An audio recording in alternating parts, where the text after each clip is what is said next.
नमस्कार, स्वागत है आपका जस्ट इंडिया में और मैं हूं आपके साथ मुस्कान। रुक करेंगे उन तमाम खबरों का जिनका सरोकार है आपसे।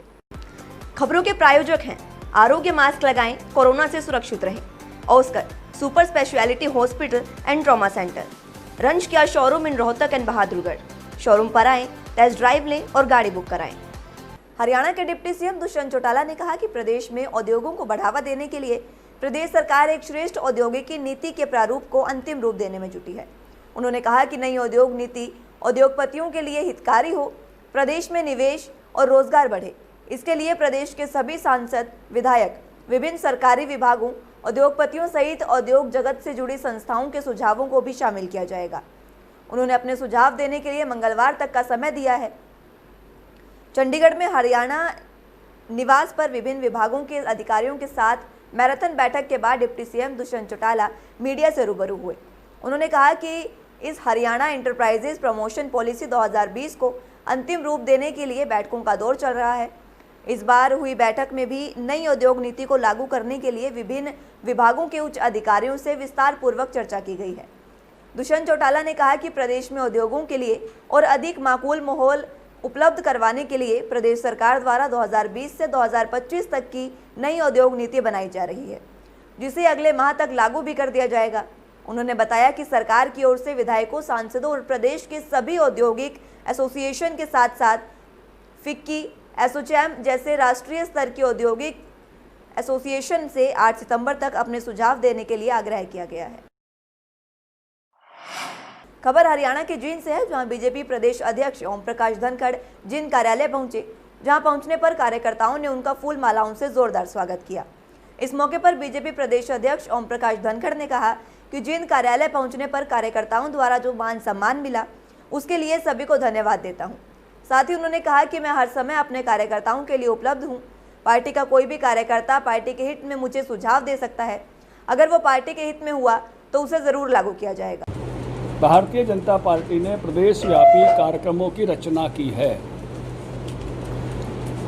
मोदी जी के जन्मदिन पर पर्यावरण संरक्षण की दृष्टि से कार्यक्रम लेंगे। मोदी जी को हाँ, पॉलीथीन को ना, क्योंकि बड़ौदा के लोग विकास चाहते हैं। हुड्डा साहब कोई 10 आइकॉनिक काम भी वहाँ बताने की स्थिति में है नहीं कि जो उन्होंने बड़ौदा में कराए हो। कलोई में सड़क चौड़ी है, बड़ौदे में भीड़ी हो जाती है। और लोगों का मन है, लोगों को भी पता है कि विपक्ष के पास अभी केवल वाणी सेवा है।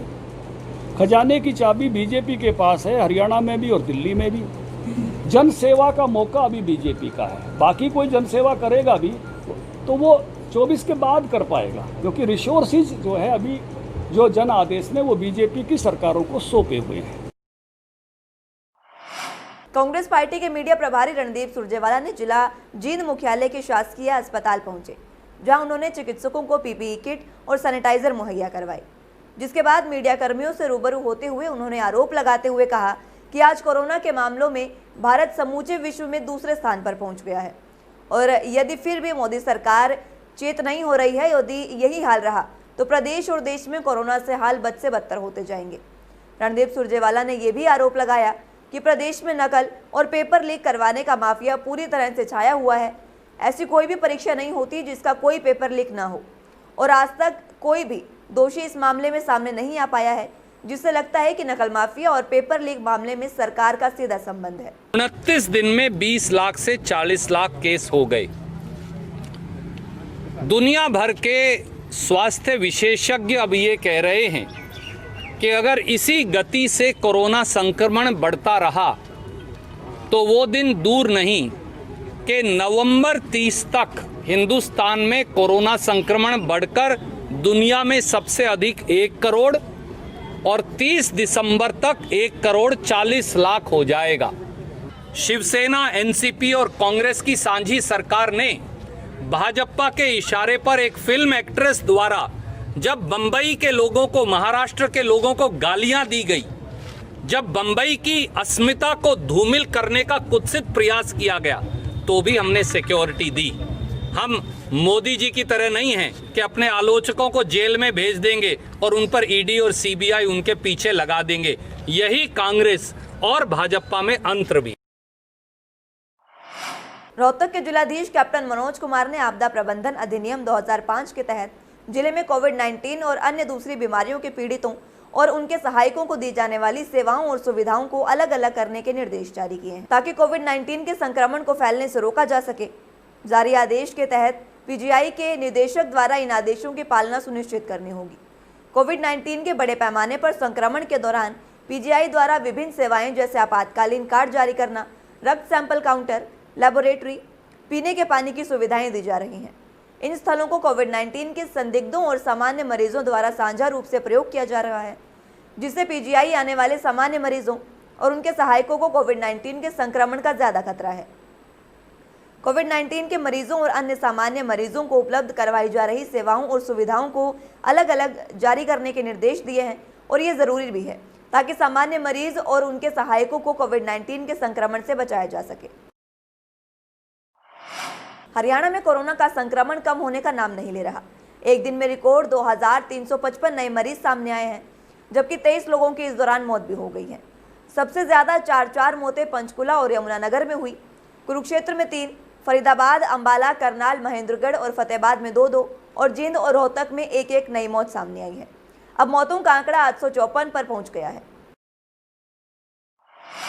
लॉकडाउन के चलते संपूर्ण देश में सरकार ने मेट्रो की सेवाओं को भी बंद कर दिया था, लेकिन लोगों की आवश्यकताओं को ध्यान में रखते हुए सरकार ने मेट्रो परियोजनाओं को दोबारा से शुरू करने का आदेश दिया है।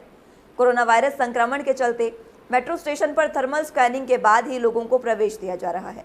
5 महीने से भी अधिक समय के बाद सोमवार से गुरुग्राम रैपिड मेट्रो का भी परिचालन शुरू हो गया है। यात्रा के दौरान सिर्फ स्मार्ट कार्ड से किराया भुगतान की सुविधा है।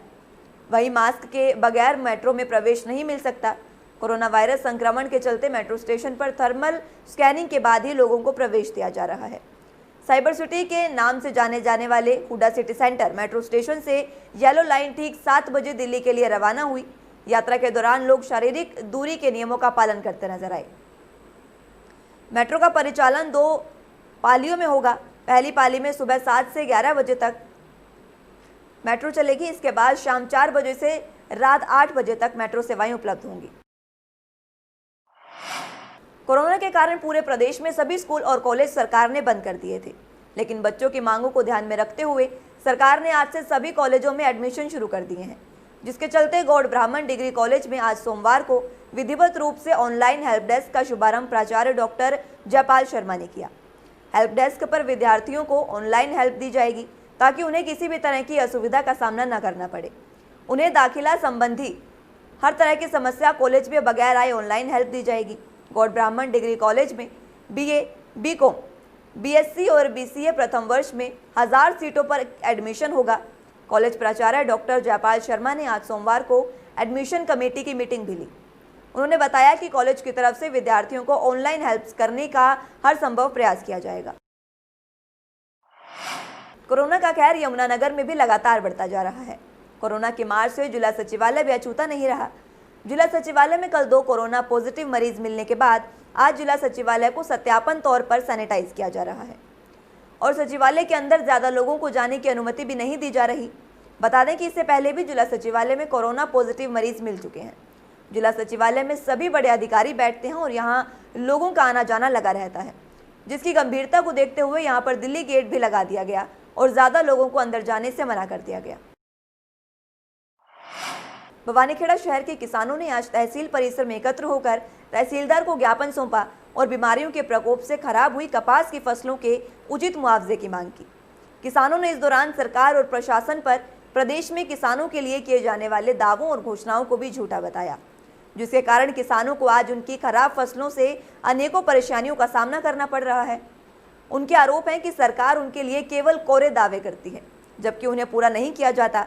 किसानों को दिए जाने वाले खाद, बीज और कीटनाशक दवाइयों की भी सुविधा उन्हें समय पर नहीं दी जाती, जिसके कारण आज किसानों की फसलें नष्ट हो रही हैं। इस दौरान उन्होंने ज्ञापन के माध्यम से सरकार और प्रशासन से उनकी परेशानियों को समझकर उन्हें उचित मुआवजा देने की भी मांग की। किसान 2 ही मारा जा रहा है। एक तो नंबर 1 तो हमें घटिया बीज मिल रहे हैं। आज बीटी कपास को बीज के बने कम से कम 15-16 साल हो गए, जबकि हमें बीज 1 और 2 ही मिल रहा है। कम से कम बीटी का बीज आज 7 या 8 नंबर का आना चाहिए था।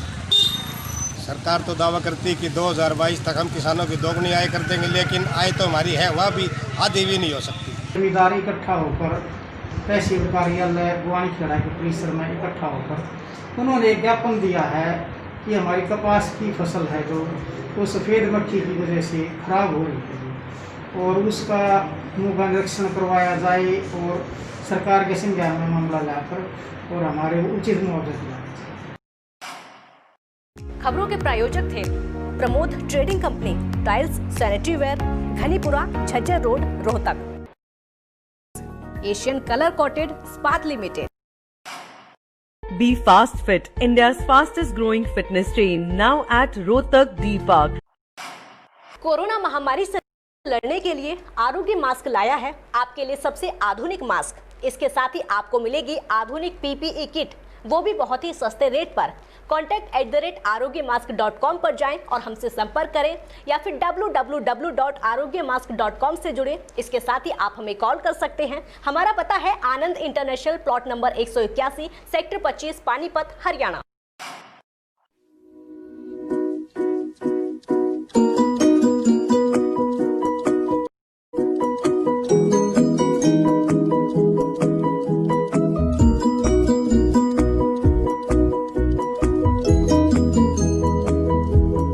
मेडिफिल इंटरनेशनल, 7 शीतल कॉम्प्लेक्स, सुभाष नगर, रोहतक।